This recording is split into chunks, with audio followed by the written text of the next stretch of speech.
Hello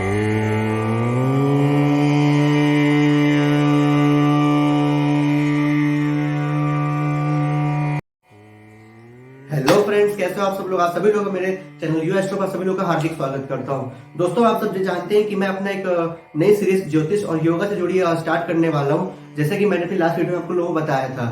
तो आज मैं इस अपनी वीडियो में आपको ये बताने पूरा भरसक प्रयत्न करूंगा कि बेसिकली वास्तव में ज्योतिष क्या है।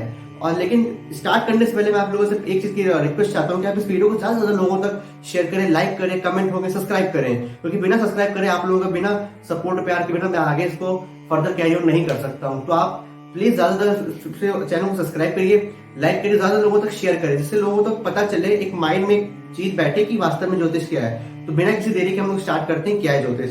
दोस्तों देखिए, ज्योतिष अगर आप जानना चाहते हैं क्या है, तो ज्योतिष को जानने के लिए आपको पहले 3 स्तंभ पे काम करना पड़ेगा। 3 चीजों पर क्या है, देश, काल और परिस्थिति। समझ गए आप लोग इतना क्या है कि अगर कोई पूछे ज्योतिष क्या है, इसका विज्ञान है, क्या रहस्य, तो आपको बस इतना कहना है कि भाई ज्योतिष भाई साहब देश काल परिस्थिति का विज्ञान है। बिना देश काल परिस्थिति को जाने आप चीजों को नहीं समझ सकते हैं। एक बहुत ही सरल उदाहरण से मैं आपको समझाता हूँ कि मान लीजिए किसी जन्म पत्रिका में अध्ययन कर रहा हूँ, कोई भारत का है, ठीक है। अब वो ज्योतिष क्योंकि भारत के नजरिए से जो ऋषियों ने बनाया है, ये बहुत ही भौतिक दृष्टिकोण, आध्यात्मिक दृष्टिकोण से बनाया है, तो हमें इसमें आध्यात्मिक चश्मा लगाना पड़ेगा, क्योंकि भारत की भूमि, भारत के कल्चर रहा है, भारत की जो संस्कृति है उसके आधार पर है। अब मान लीजिए कोई ज्योतिषी अगर अमेरिका में बैठा है, स्विट्जरलैंड में बैठा है, ऐसे विदेशों में बैठा है जहाँ पे भौतिकवादी को ज्यादा एक महत्व दिया गया, प्रायोरिटी दी गई है बजाय आध्यात्मिक, मतलब बेसिकली उनको मटेरियलिस्टिक बोल सकते हैं ज्यादा ज्यादा। तो वहां की चीजों के हिसाब से ज्योतिषी जो होगा वो अलग नजरिए से देखेगा। यहाँ का फल देश, वहां का फल देश अलग है। तो ये चीज हो गई देश।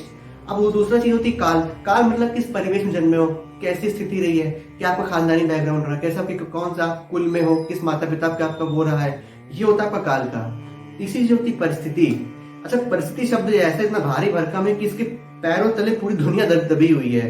परिस्थिति एकमात्र ऐसा शब्द है, मान लीजिए किसी पंडित जी ने कहा कि भाई लड़का बड़ा अच्छा है, सरकारी नौकरी ठाट बाट से बड़ा अफसर बनेगा, सब कुछ होगा, लेकिन मालूम पड़ा कि लड़का नौकरी के अफसर क्या मतलब कि आज ऐसी उसकी परिस्थिति बन गई कि 2 वक्त की रोटी खाने को नहीं है। इसका मतलब ज्योतिष झूठ हो गया।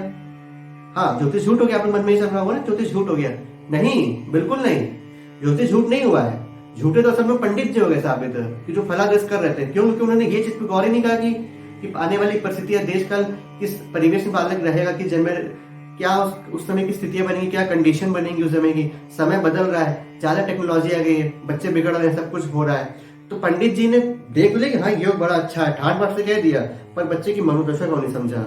बच्चे के दिमाग में क्या चल रहा है, बच्चे के मन में क्या चल रहा है, उन्हें जो मूल आधार था, बच्चे का गण क्या, वर्ण क्या, मैं आपको बताऊंगा गण और वर्ण क्या होता है, इसके बारे में भेज दूंगा। उन्होंने ये नहीं देखा, इसलिए उन्होंने कहा कि हाँ भाई ये योग हो गया और बढ़िया सब कुछ होगा, हुआ कुछ नहीं। तो ऐसे ज्योतिष नहीं होती कुछ बड़ी। तो मैं आपको बताऊंगा कि सबसे पहले ज्योतिष को समझने के लिए आपको ये बस यही देखना है कि देश का परिस्थिति क्या है। दूसरी चीज आती है कि जो ज्योतिष में जो ग्रहों का प्रभाव होता है, इनका एक अपना विशेष स्थान है। ग्रहों को पहले आपको समझने के लिए ये देखना होगा कि जो ग्रह है वो किसी ना किसी पंच तत्व से बने हुए हैं। एक मानव शरीर है, वो भी किसी पंच तत्व से बना हुआ है। तो वो ग्रह जो है सौर मंडल में जो मूव कर रहे हैं, जो अपनी भ्रमण कर रहे हैं अपने पथ पर, तो वो भी ना किसी पंच तत्व को डिनोट करते हैं ना भाई। सूर्य है अग्नि ग्रह, जीवन प्रकाश है, तेज पुंज है, वो एक चक्षु है, वो जीवन दे रहा है हम सबको। सूर्य है, मंगल है, ये सब अग्नि वाले ग्रह हैं। तो क्या हुआ, हम अग्नि से प्रभावित है, एक पहला तत्व मिला। चंद्रमा जल तत्व है, सब जानते हैं, चंद्रमा एक जलीय ग्रह है। जल हमारे शरीर में 70% पानी है, बहुत सरल है। और इसके बाद शनि वायु ग्रह है, हमारे अंदर शरीर में वायु का भी बहुत प्रभाव है। जैसे लोगों को वायु जन्य विकार होते हैं ना, गैस बनते, एसिडिटी का काम होता है, वो वायु से देखा जाता है, तो उसके लिए शनि का कारकत्व है। गुरु यानी भारी भरकम शरीर, जैसे मेरा कह सकते हो थोड़ा भारी भरकम है। गुरु का मतलब आकाश, हमारा शरीर आकाश है, ये ब्रह्म है। तो इसी प्रकार से अलग अलग नाना प्रकार के ग्रहों का प्रभाव उन्हीं तत्व से जुड़ा हुआ है। सारा खेल तत्वों का है, इतना जानिए। ज्योतिष जो है ना, सारा खेल तत्वों का है बस। तो दोस्तों आज के लिए मैं आपको बस यही बताना चाहता था कि ज्योतिष एक लेमैन है। जैसे मैं आने वाली सीरीज बनाऊंगा तो आप एक चीज में दिमाग में ये रखिए कि हाँ भाई ये देश काल परिस्थिति का विज्ञान है, और पूरा का पूरा खेल सिर्फ इन पंच तत्वों का खेल है, केवल इन पंच तत्वों का खेल है। तो बस आज के लिए बस इतना ही। आप इस वीडियो को ज्यादा से ज्यादा लोगों तक शेयर करिए, लाइक करिए, कमेंट होगे यार।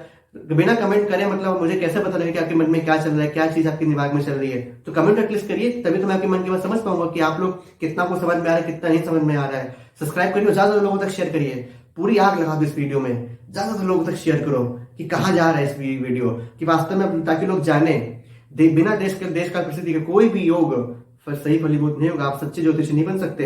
एक ऐसे ज्योतिषी, आप मनोवैज्ञानिक भी हैं, एक परामर्श देने काम भी है, और आप एक डॉक्टर भी हैं।